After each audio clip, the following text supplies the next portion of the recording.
ഹരേ കൃഷ്ണ, നമസ്കാരം. ഞാൻ അസ്ട്രോളജർ വേണു മഹാദേവ്. നേരെ ഓൺലൈനിലേക്ക് എല്ലാവർക്കും സുസ്വാഗതം. നമ്മൾ ഒരു പുതിയ വിഷയത്തെക്കുറിച്ച് സംസാരിക്കാനാണ് ഇന്ന് ഈ നേരെ ഓൺലൈനിൽ നമ്മൾ കൂടുന്നത്. അപ്പം ആദ്യം തന്നെ ഭഗവാന്റെ കൃപ കൊണ്ട് ഞാൻ നിങ്ങളോടെല്ലാം നന്ദിയും സ്നേഹവും പറയുന്നു. കാരണം നേരെ ഓൺലൈനിൽ നിങ്ങൾ ധാരാളമായി സബ്സ്ക്രിപ്ഷനും അതുപോലെ ലൈക്കും തന്ന് നമ്മളെ സപ്പോർട്ട് ചെയ്യുന്നുണ്ട്. അത് തന്നെയാണ് ഈശ്വര അനുഗ്രഹത്താൽ നമ്മൾ തമ്മിലുള്ള ഒരു കുടുംബ സൗഹൃദം പോലെ മുന്നോട്ട് പോകാനുള്ള ഏറ്റവും വലിയ നമ്മളൊരു പ്രോത്സാഹനം. അപ്പം നമ്മൾ ഇന്ന് പറയുന്ന വിഷയം എന്ന് പറയുന്നത് അസ്ട്രോളജിക്കലി എല്ലാവർക്കും അറിയേണ്ട ഒരു പ്രധാന വിഷയമാണ് കടം എന്തുകൊണ്ട് വരുന്നു. അപ്പോൾ ഏതൊരു മനുഷ്യനെ സംബന്ധിച്ചും ഈ കടം, ദാരിദ്ര്യ ദുഃഖം, അതായത് ധനം കൊണ്ടുള്ള ദാരിദ്ര്യ ദുഃഖം ഒരു വളരെ വലിയ വിഷയമാണ്. അപ്പോൾ പലരും ചോദിക്കുന്ന ഒരു ചോദ്യം അതാണ്: എന്നീ കടബാധ്യതകൾ തീർന്നു കിട്ടും, അല്ലെങ്കിൽ ഈ കടത്തിൽ നിന്ന് മുക്തി കിട്ടാൻ എന്താണ് മാർഗം, അല്ലെങ്കിൽ ഏത് ഗ്രഹമാണ് അല്ലെങ്കിൽ ഏത് ദേവതയാണ് നമ്മളെ സഹായിക്കുക എന്നൊക്കെയാണ്. ഇതിന് നമ്മൾ സിമ്പിളായിട്ട് ഒറ്റ ഉത്തരം പറഞ്ഞാൽ, നമ്മളെ ജാതകാൽ കടബാധ്യതയെ നമുക്ക് കണ്ടെത്താൻ അല്ലെങ്കിൽ അതിലേക്ക് നമ്മളെ നയിക്കുന്ന ഗ്രഹങ്ങളിൽ പ്രധാനം ചൊവ്വയാണ്. ചൊവ്വയുടെ അധിപതി എന്ന് പറഞ്ഞ ഭദ്രകാളിയും അതുപോലെ തന്നെ സുബ്രഹ്മണ്യ സ്വാമിയാണ്. അപ്പോൾ സുബ്രഹ്മണ്യ പ്രീതിയും അതുപോലെ തന്നെ ഭദ്രകാളി പ്രീതിയും നിരന്തരം വരുത്തിയാലേ കടബാധ്യതകളിൽ നിന്ന് നമ്മൾ മുക്തമാവുകയുള്ളൂ. അപ്പോൾ കടബാധ്യത വരുന്നത് എന്തുകൊണ്ടാണ്? ഒരു ജാതകം എടുക്കുമ്പോൾ അതിൽ നമ്മുടെ ധനസ്ഥാനം എന്ന് പറയുന്നത് 2ആണ്. അതുപോലെ തന്നെ നമ്മുടെ ഭാഗ്യസ്ഥാനം എന്ന് പറയുന്നത് 9ആണ്. നമ്മുടെ വരുമാനം, അതായത് നമ്മുടെ വരവുകൾ, ഇതെല്ലാം 11. ലാഭം കൊണ്ട് ചിന്തിക്കേണ്ട 11 കൊണ്ടാണ്. 12 കൊണ്ട് ചെലവും നഷ്ടവുമാണ്. അപ്പോൾ ഈ 4 ഭാവങ്ങളുമായി ബന്ധപ്പെട്ട് നമ്മളെ ജീവിതത്തിൽ നമ്മളെ ഗ്രഹനില പ്രകാരം ഏതൊക്കെ പ്ലാനറ്ററി പൊസിഷനാണ് സ്വാധീനിക്കുന്നത്, ആ പ്ലാനറ്റ്സിൻ്റെ സ്വാധീനം നമ്മളിൽ എത്രയുണ്ട്. പ്രത്യേകിച്ചും ധനകാരകൻ എന്ന് പറയുന്നത് വ്യാഴമാണ്. അപ്പം വ്യാഴത്തിൻ്റെ സ്വാധീനം നമ്മൾ ശ്രദ്ധിക്കണം. പിന്നെ മറ്റൊന്ന്, ഈ ചൊവ്വ എപ്പോഴും ഞാൻ പറഞ്ഞല്ലോ, നമുക്ക് കടബാധ്യതകൾ വരാതെ നമ്മളെ സംരക്ഷിക്കേണ്ട ആളാണ്. ചൊവ്വയുടെ പൊസിഷനും ഒരു പ്രധാന ഘടകമാണ്.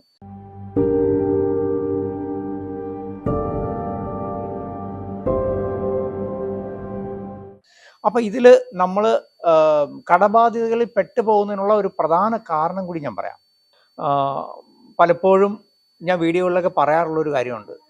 ജ്യോതിഷം എന്ന് പറയുന്നത് നമുക്കൊരു ഗൈഡ് ലൈനാണ്. അതായത് നമ്മളൊരു യാത്ര പോകുന്ന വഴിയിൽ പുലിയുണ്ടോ, പൂച്ചയുണ്ടോ, കടുവയുണ്ടോ, അല്ലെങ്കിൽ കുഴിയുണ്ടോ, കുന്നുണ്ടോ, നല്ല പ്രകൃതിരമണീയമാണോ എന്നൊക്കെ നമുക്ക് തിരിച്ചറിയാനുള്ള ഒരു ഗൈഡ് ലൈൻ മാത്രമാണ്.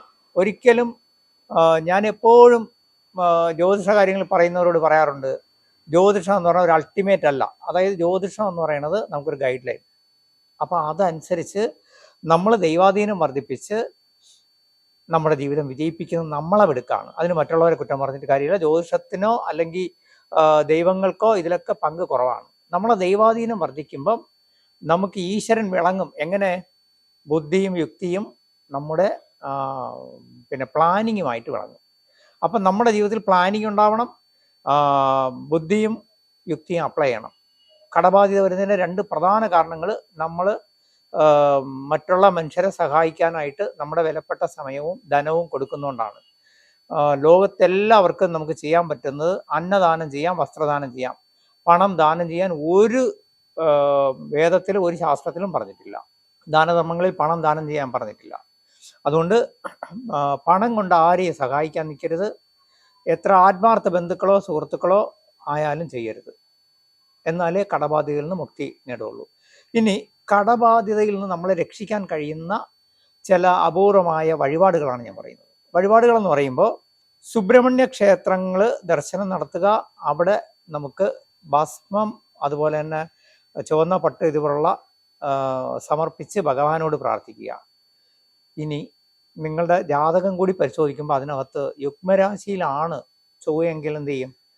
അതായത് ഋണകാരകനായ സുബ്രഹ്മണ്യ സ്വാമി നിൽക്കുന്നത് അല്ലെങ്കിൽ ഭദ്രകാളി നിൽക്കുന്നത് നമുക്ക്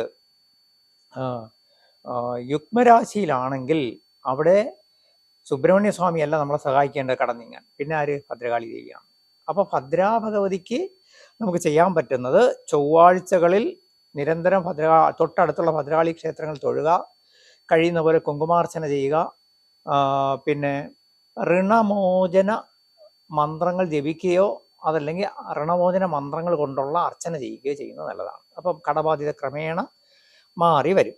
ഇനി മറ്റൊന്നെന്ന് പറഞ്ഞാൽ, രാമായണം പാരായണം ചെയ്ത് ശീലമുള്ളവർക്കറിയാം, അതിലെ സുന്ദരകാന്ഡം പാരായണം ചെയ്യുന്നത് കടബാധ്യതകൾ മാറാനും നമുക്ക് ജീവിതത്തിൽ അഭിവൃദ്ധിയും ഐശ്വര്യവും വരാനും നല്ലതാണ്. അതുപോലെ തന്നെ സൗന്ദര്യലഹരി നിങ്ങൾ കേട്ട് കാണും. സൗന്ദര്യലഹരിയിലെ 23-ാം ശ്ലോകം നമ്മൾ നിത്യപാരായണം ചെയ്യുന്നത്, അതായത് ദിവസവും ഏറ്റവും കുറഞ്ഞത് 9 രൂപയെങ്കിലും ആ 23-ാം ശ്ലോകം നിത്യവും പാരായണം ചെയ്ത് വന്നാൽ, അതല്ലെങ്കിൽ ദിവസവും ഒരു പ്രാവശ്യം വീതം 9 ദിവസം കണ്ടിന്യൂസ് പാരായണം ചെയ്യുക. വീണ്ടും അത് കഴിഞ്ഞ് അടുത്ത സമയം കിട്ടുന്ന പോലെ നമ്മൾ ചെയ്യുക. അങ്ങനെ കണ്ടിന്യൂസ് 9 ദിവസം ഇങ്ങനെ സൗന്ദര്യലഹരിയിലെ 23-ാം ശ്ലോകം പാരായണം ചെയ്ത് വരുന്നത് നമുക്ക് കടബാധ്യതകൾ മാറി ജീവിതം സ്വസ്ഥമാവാൻ ഗുണം ചെയ്യും. ഇതെല്ലാം പറയുമ്പോൾ ഞാൻ വീണ്ടും പറയുന്നു, നിങ്ങളുടെ ജാതകാൽ ചൊവ്വ നിൽക്കുന്നത് നീചത്തിലോ അനിഷ്ടസ്ഥാനങ്ങളിലോ ശത്രുക്ഷേത്ര സ്ഥലമോ ഒക്കെ ആണെങ്കിൽ ചൊവ്വയെ ബലപ്പിച്ചാലേ കടബാധ്യത മാറുള്ളൂ.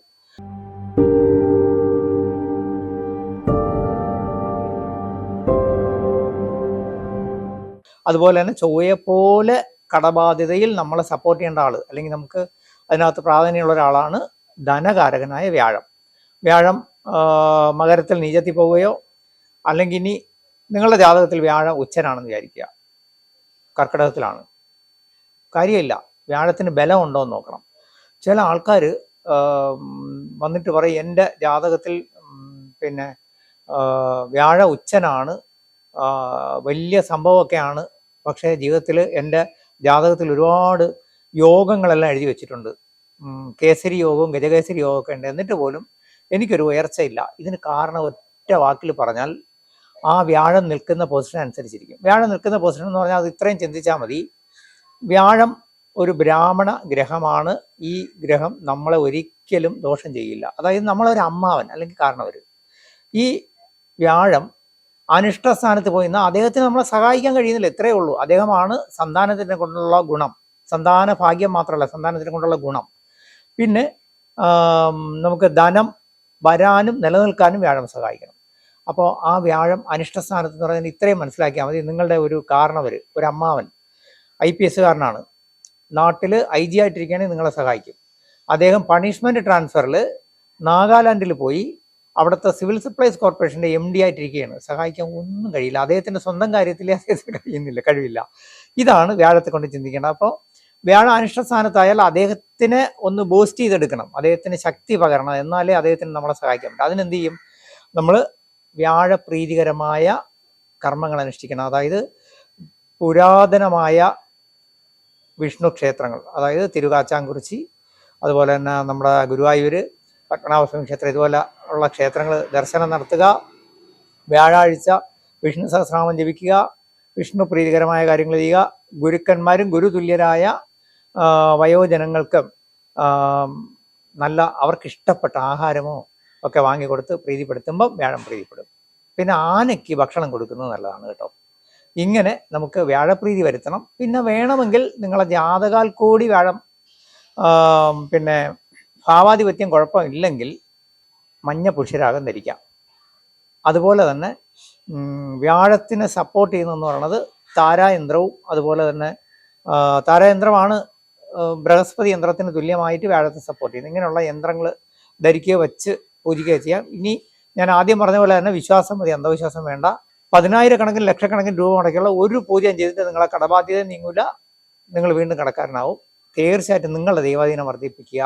ധ്യാനം, ജപം, ഈശ്വരാനുഗ്രഹ വഴികൾ മുന്നോട്ട് പോയാൽ നിങ്ങളുടെ ജീവിതത്തിൽ ഭഗവാൻ കടാക്ഷിക്കും. തീർച്ചയായിട്ടും എല്ലാവർക്കും കടബാധ്യതകളും കഷ്ടതകളും മാറി നന്നായി വരട്ടെ. ഇതിൻ്റെ താഴെ എൻ്റെ വാട്സപ്പ് നമ്പറുണ്ട്. നിങ്ങൾക്ക് അറിയേണ്ട വിഷയങ്ങൾക്ക് കൺസൾട്ടിങ്ങിനായിരുന്നാലും എന്തെങ്കിലും സംശയം ഉണ്ടെങ്കിലും വാട്സപ്പ് ചെയ്യുക. കോൾ ഞാൻ അധികം അറ്റൻഡ് ചെയ്യാൻ സമയം കിട്ടില്ല, അതാണ്. എന്തായാലും നിങ്ങൾക്ക് എല്ലാവർക്കും എൻ്റെ പ്രാർത്ഥനയുണ്ടാവും. നിങ്ങളെന്നും സബ്സ്ക്രൈബ് ചെയ്ത് ലൈക്ക് ചെയ്ത് നമ്മളോടൊപ്പം ഉണ്ടാവണം. ഹരേ കൃഷ്ണ. നന്നായി വരും.